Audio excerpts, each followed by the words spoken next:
நண்பர்களே வணக்கம். நான் பிரபாகரன். ஸ்டாக் அண்ட் ஃபாரெக்ஸ் மார்க்கெட்டில் ட்ரேடிங் பண்ணக்கூடிய நண்பர்களே, ப்ராஃபிட் புக் பண்ண அவசியம் தெரிந்து கொள்ள வேண்டிய மிக மிக மிக முக்கியமான ஒரு விஷயத்தை நான் உங்களுக்கு ஷேர் பண்ண போகிறேன். அதாவது, ஒரு பொருள் உங்களுக்கு வேணும், கிடைக்கணும் அப்படின்னா அதற்குரிய தகுதி இருந்தால் மட்டும்தான் உங்களுக்கு அது கிடைக்கும். ஸோ நம்மளுக்கு அது கிடைக்கும். ஏதோ ஒரு விதத்தில் அந்த பொருள் அடையக்கூடிய தகுதி நம்மளுக்கு இருக்கணும். அப்போ தான் அது கிடைக்கும். கரெக்டுங்களா?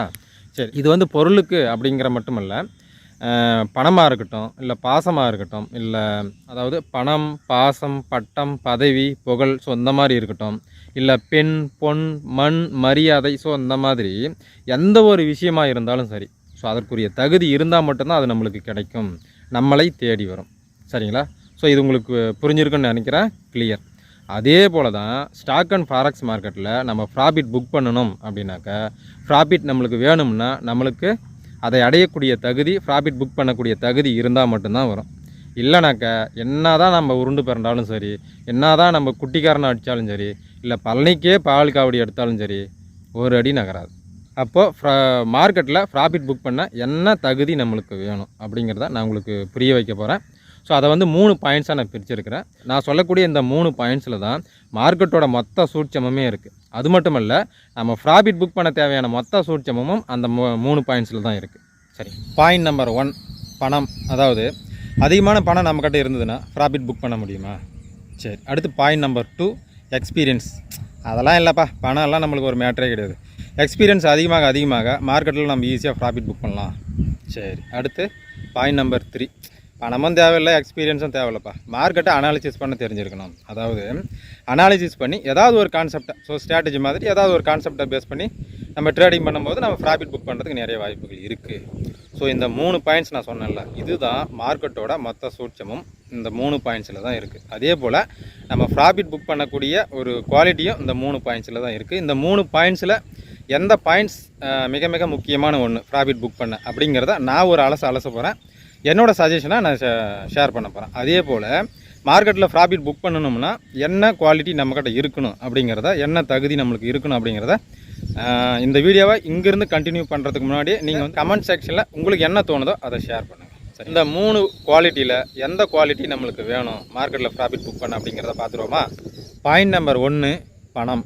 அதாவது ப்ரோ, ஒரு 1 லட்ச ரூபா எங்கிட்ட இருந்ததுன்னா ஸ்டாக் மார்க்கெட்டில் நான் ஈஸியாக ப்ராஃபிட் புக் பண்ணிட்டு போயிட்டே இருப்பேன் ப்ரோ.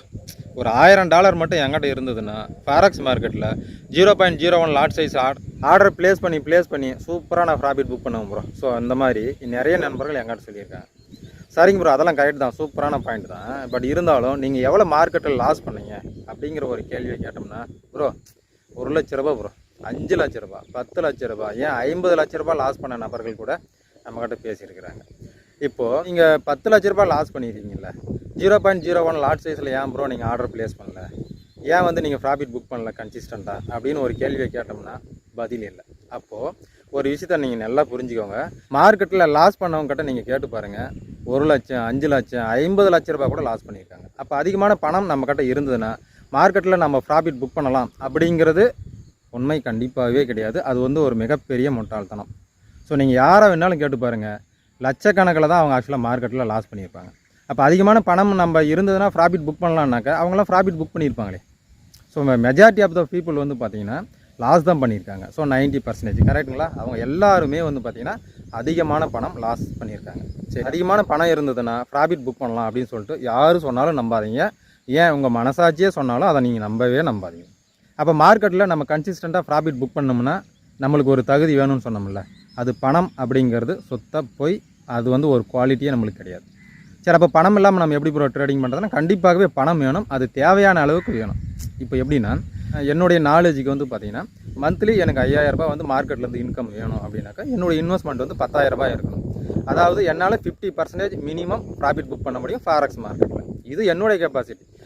ஒரு சில நண்பர்கள் 10% பண்ணலாம், 20 பண்ணலாம், 50 பண்ணலாம், 100% கூட பண்ணலாம், இல்லை 200% கூட ப்ராஃபிட் புக் பண்ணலாம். சரிங்களா? அது அவங்களுடைய கெப்பாசிட்டியை பொறுத்தது. பட் என்னுடைய கெப்பாசிட்டியை வச்சு நான் சொல்கிறேன். இல்லை எனக்கு 10,000 ரூபாய் மந்த்லி இன்கம் வேணும் மார்க்கெட்டில் இருந்து அப்படின்னாக்கா என்னுடைய இன்வெஸ்ட்மெண்ட் 20,000 ரூபாய் இருக்கணும். இல்லை எனக்கு 50,000 ரூபாய் என்னுடைய மந்த்லி இன்கம் எனக்கு வேணும் மார்க்கெட்டில் இருந்துனாக்கா அப்போ 1 லட்ச ரூபாய் இருக்கணும். ஸோ புரியுதுங்களா? அப்போ ஒரு விஷயத்த நல்லா புரிஞ்சுக்கோங்க. மார்க்கெட்டில் நீங்கள் ப்ராஃபிட் புக் பண்ணணும் அப்படின்னாக்கா பணம் அப்படிங்கிற ஒன்று முக்கியம் கண்டிப்பாகவே கிடையாது. ஆனால் தேவையான அளவுக்கு தேவை. ஸோ பணம் வந்து ஒரு குவாலிட்டி கண்டிப்பாகவே கிடையாது. சரி, இன்னும் 2 இருக்குது, அதை ஒரு அலசுவோமா? அடுத்து பாயிண்ட் நம்பர் 2, எக்ஸ்பீரியன்ஸ். அதாவது இப்போ இந்த 5 லட்சம் 10 லட்சம் இதெல்லாம் லாஸ் பண்ணாங்கல்ல, 50 லட்ச ரூபாய் வரைக்கும் லாஸ் பண்ணியிருக்காங்கல்ல, அவங்ககிட்ட ஒரு எவ்வளோ லாஸ் பண்ணீங்க அப்படிங்கிற கேள்வியை கேட்டோம், எவ்வளோன்னு சொன்னாங்க. அவங்ககிட்ட இன்னொரு கேள்வியை கேளுங்க, 2வது ஒரு கேள்வியை கேட்டு பாருங்கள், நீங்கள் எவ்வளோ நாளாக மார்க்கெட்டில் இருக்கீங்க. அவங்களோட பதில் எப்படி தெரியுமா இருக்கும்? ப்ரோ நான் 5 வருஷமாக இருக்கேன், 10 வருஷமாக இருக்கேன், 20 வருஷமாக இருக்கேன் அப்படிங்கிற பதில் கண்டிப்பாகவே வரும். அப்போது அதிகமான எக்ஸ்பீரியன்ஸ், அதாவது எக்ஸ்பீரியன்ஸ் அதிகமாக மார்க்கெட்டில் நம்ம ப்ராஃபிட் புக் பண்ணலாம் அப்படின்னாக்கா ஏன் அவங்களால ப்ராஃபிட் புக் பண்ண முடியல? முதல்ல லாஸில் இருந்துப்பாங்கப்பா, அவங்ககிட்ட எக்ஸ்பீரியன்ஸே இல்லை, லாஸில் இருந்துப்பாங்க, பணமும் இருந்துச்சு, ஓகேங்களா? அப்போ எக்ஸ்பீரியன்ஸ் அதிகமாக லாஸ்ட்லேருந்து அவங்க ப்ராஃபிட் சைடு வந்திருக்கணுமே.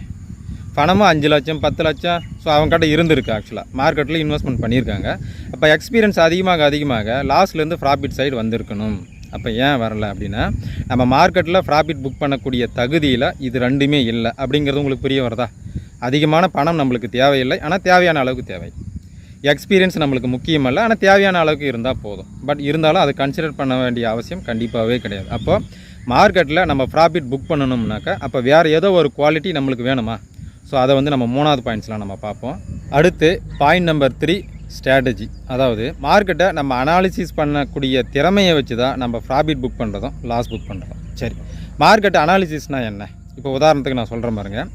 இப்போ நீங்கள் ஒரு சப்போர்ட் லைன் வரைகிறீங்க, இல்லை ஒரு ரெசிஸ்டன்ஸ் வரைகிறீங்கன்னா அதுதான் உங்களுடைய ஸ்ட்ராட்டஜி, அதுதான் உங்களுடைய அனாலிசிஸ். சரிங்களா? இப்போ ஏதோ ஒரு கான்செப்டை பேஸ் பண்ணி தானே நீங்கள் ட்ரேடிங் பண்ணுவீங்க. அந்த இப்போ சப்போர்ட் நீங்கள் வரைஞ்சிட்டிங்க, அந்த சப்போர்ட்டை பேஸ் பண்ணி தான் நீங்கள் ட்ரேடிங் பண்ணுறீங்க. இங்கேருந்து சப்போர்ட் வாங்குது, இங்கே பை ஆகும் இல்லை செல் ஆகும் அப்படின்னு சொல்லிட்டு முடிவு பண்ணுறீங்கல்ல, அதுதானே கான்செப்ட், அதுதான் உங்களுடைய ஸ்ட்ராட்டஜி. இல்லை நான் ரெசிஸ்டன்ஸை பேஸ் பண்ணி நான் பை பண்ணுறேன் இல்லை செல் பண்ணுறேன், அப்போ அதுதான் உங்களுடைய கான்செப்ட், அதுதான் ஸ்ட்ராட்டஜி. இல்லை நான் வந்து ஆர்எஸ்ஐ பேஸ் பண்ணி நான் பையை செல்ல பண்ணுறேன், ஆர்எஸ்ஐ வந்து 70 போயிடுச்சு ஸோ இங்கேருந்து செல் ஆகும் அப்படிங்கிற கான்செப்டை பேஸ் பண்ணி தானே நீங்கள் செல் பண்ணுறீங்க, அப்போ அதுதான் உங்களுடைய ஸ்ட்ராட்டஜி. இல்லை ஆர்எஸ்ஐ வந்து 40க்கு வந்துடுச்சு ஸோ இங்கேருந்து பை ஆகும் அப்படின்னு சொல்லிட்டு நீங்கள் முடிவு பண்ணுறீங்களா, அந்த கான்செப்டை பேஸ் பண்ணி, அதுதான் உங்களுடைய ஸ்ட்ராட்டஜி. இல்லை எம்எஸ்சிடியை பேஸ் பண்ணி நான் பண்ணுறேன், மேலே வந்து கிராஸ் ஓவர் ஆகுது ஸோ அங்கேருந்து செல் ஆகும் இல்லை இங்கேருந்து பை ஆகும் அப்படின்னு சொல்லிட்டு ஏதோ ஒரு கான்செப்டை பேஸ் பண்ணி தான் நீங்கள் அந்த ஆர்டரை ப்ளேஸ் பண்ணுறீங்க. அப்போ அதுதான் பார்த்தீங்கன்னா உங்களுடைய ஸ்ட்ராட்டஜி. நீங்கள் ஆர்டர் ப்ளேஸ் பண்ணுறீங்கள, நீங்கள் முடிவு பண்ணுறீங்கள, அந்த ஸ்ட்ராட்டஜி வந்து ஒரு சக்ஸஸ்ஃபுல் ஸ்ட்ராட்டஜியாக இருக்கணும். ஸோ இதுதான் ரொம்ப ரொம்ப ரொம்ப முக்கியமான ஒன்று. சரிங்களா?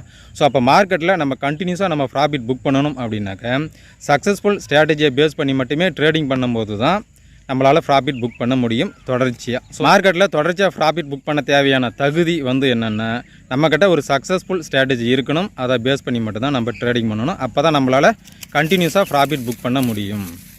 கம்முனா கம்மனாட்டி கோ அப்படிங்கிற மாதிரி இதுதான் உண்மை. நம்மனா நம்ம கட்டி போயிட்டே இரு. சரிங்களா?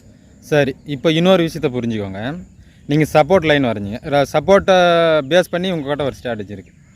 இல்லை ஒரு ரெசிஸ்டன்ஸை பேஸ் பண்ணி நீங்கள் ட்ரேடிங் பண்ணுறீங்க, இல்லை ஒரு ஆர்எஸ்ஐ பேஸ் பண்ணி, இல்லை எம்எஸ்சிடியை பேஸ் பண்ணி, இல்லை ஒரு ட்ரேடிங் சாஃப்ட்வேரை பேஸ் பண்ணி, இல்லை ஒரு நியூஸ் பேஸ்டு ட்ரேடிங், ஸோ இந்த மாதிரி பண்ணுறதா வச்சுப்போம். ஸோ இது எல்லாத்துக்குமே மூல காரணம் என்ன? கேண்டில் ஸ்டிக்ஸ் தான். கேண்டில் ஸ்டிக்ஸ் இல்லாமல் சப்போர்ட் நீங்கள் வரைய முடியுமா? இல்லை ரெசிஸ்டன்ஸ் வரைய முடியுமா? இல்லை ஆர்எஸ்ஐ ரன் ஆகுமா? இல்லை எம்எஸ்சிடி ரன் ஆகுமா? இல்லை ட்ரேடிங் சாஃப்ட்வேர் ரன் ஆகுமா?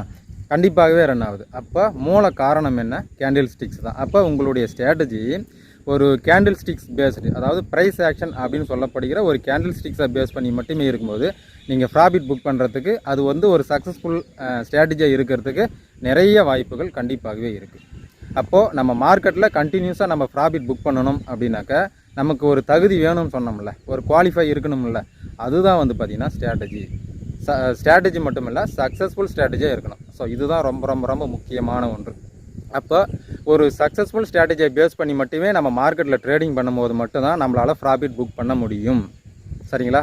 ஸோ இதுதான் உண்மை. இது வந்து ஒரு சக்ஸஸ்ஃபுல் ஸ்ட்ராட்டஜி தான்பா அப்படின்னு சொல்லிட்டு நம்ம எப்படி முடிவு பண்ண முடியும் அப்படின்னா, 1 ஹவர் கேண்டிலை பேஸ் பண்ணி நீங்கள் ஒரு ஸ்ட்ராட்டஜியை பேக் டெஸ்டிங் பண்ணுறீங்க அப்படின்னாக்கா 1 இயர் பேக் டெஸ்டிங் பண்ணுங்கள். சரிங்களா? 6 மந்த்து 3 மந்த்ஸ் அதெல்லாம் வேண்டாம். 1 இயர் பேக் டெஸ்டிங் பண்ணி ஒரு ஸ்ட்ராட்டஜியை நீங்கள் உருவாக்குங்க. என்னென்ன டேட்டாவெல்லாம் நீங்கள் கலெக்ட் பண்ணணும் அப்படின்னாக்கா, ஸோ என்னென்ன கரன்சி பேரில், இல்லை என்னென்ன ஸ்டாக்கில் எந்தெந்த டேட்டில் வந்துருக்கு, எந்தெந்த டைமில் என்ட்ரி ட்ரிகர் ஆகிருக்கு, 1:1 வந்து எத்தனை முறை கொடுத்துருக்குறான், இல்லை 1:2 எத்தனை முறை கொடுத்துருக்குறான், லாஸ் வந்து எத்தனை முறை கொடுத்துருக்குறான், நம்பர் ஆஃப் ட்ரேடிங்ஸ் வந்து ஒரு மாதத்தில் எத்தனை முறை, 1 வீக்கில் எத்தனை முறை, அப்புறம் 1 மந்தில் எத்தனை முறை. சரிங்களா? ஸோ இந்த டேட்டாஸ் எல்லாம் கலெக்ட் பண்ணுங்கள். 1 இயர் டேட்டாவை கலெக்ட் பண்ணிவிட்டு ஸோ அப்புறம் நீங்கள் முடிவு பண்ணுங்கள் பாயிண்ட்ஸில் வந்து எத்தனை பாயிண்ட்ஸு, பர்சன்டேஜ் வைஸ் எத்தனை பாயிண்ட்ஸு, வீக்லி வைஸ் எத்தனை பர்சன்டேஜ், மந்த்லி வைஸ் எத்தனை பர்சன்டேஜ். ஸோ இதெல்லாம் வந்து மொத்தமாக நீங்கள் கால்குலேஷன் பண்ணிவிட்டு அப்புறமா முடிவு பண்ணுங்கள் இந்த ஸ்ட்ராட்டஜி ஒரு சக்ஸஸ்ஃபுல் ஸ்ட்ராட்டஜியா இல்லை ஃபெயிலியர் ஸ்ட்ராட்டஜியா அப்படிங்கிறத. சரிங்களா? சரி, இந்த மாதிரி 1 இயர் பேக் டெஸ்டிங் பண்ணி ஒரு சக்ஸஸ்ஃபுல் ஸ்ட்ராட்டஜியை உருவாக்கிட்டு அந்த ஸ்ட்ராட்டஜியை பேஸ் பண்ணி மட்டுமே நீங்கள் ட்ரேடிங் பண்ணுங்கள். கண்டிப்பாகவே நான் சொல்கிறேன், 100% நான் உறுதியாக சொல்கிறேன், நீங்கள் ப்ராஃபிட் சைடு மட்டும்தான் இருப்பீங்க. நீங்கள் ப்ராஃபிட் புக் பண்ணுறதா யாராலும் தடுக்கவே முடியாது. அப்படி இல்லை அப்படின்னாக்கா, உங்களுக்குன்னு சொல்லிட்டு ஒரு ஸ்ட்ராட்டஜியே இல்லை, நான் வெறுமனே நான் ஒரு ஆர்டர் நான் ப்ளேஸ் பண்ணுறேன் அப்படின்னாக்கா நீங்கள் லாஸ் புக் பண்ணுறதா எவனாலும் தடுக்க முடியாது. ஸோ இதுதான் உண்மை. நான் ஏற்கனவே நான் சொல்லிட்டேன், நம்புங்க, நம்ப கட்டி போங்க. உங்களுக்குன்னு ஒரு ஸ்ட்ராட்டஜி நீங்கள் இல்லைன்னா நீங்கள் லாஸில் தான் இருப்பீங்க. சரிங்களா? ஸோ புரிஞ்சிருக்குன்னு நான் நம்புகிறேன். ஸோ ஓவராலாக நான் உங்களுக்கு சொல்கிறேன், ஸோ அதிகமான பணம் இருந்தால் மட்டும் நம்ம மார்க்கெட்டில் ப்ராஃபிட் புக் பண்ணவே முடியாது. அதே போல் அதிகமான எக்ஸ்பீரியன்ஸ் இருந்தால் மட்டும் நம்ம மார்க்கெட்டில் ப்ராஃபிட் புக் பண்ணவே முடியாது. ஸோ நம்மளுக்குன்னு சொல்லிட்டு ஒரு சக்ஸஸ்ஃபுல் ஸ்ட்ராட்டஜி கண்டிப்பாகவே இருக்கும். ஸோ ஆஸ் பர் ஸ்ட்ராட்டஜி நம்ம ட்ரேடிங் பண்ணால் மட்டும்தான் மார்க்கெட்டில் ப்ராஃபிட் புக் பண்ண முடியும். சரிங்க நண்பர்களே, அடுத்தடுத்த பதிவில் சந்திப்போம். நன்றி.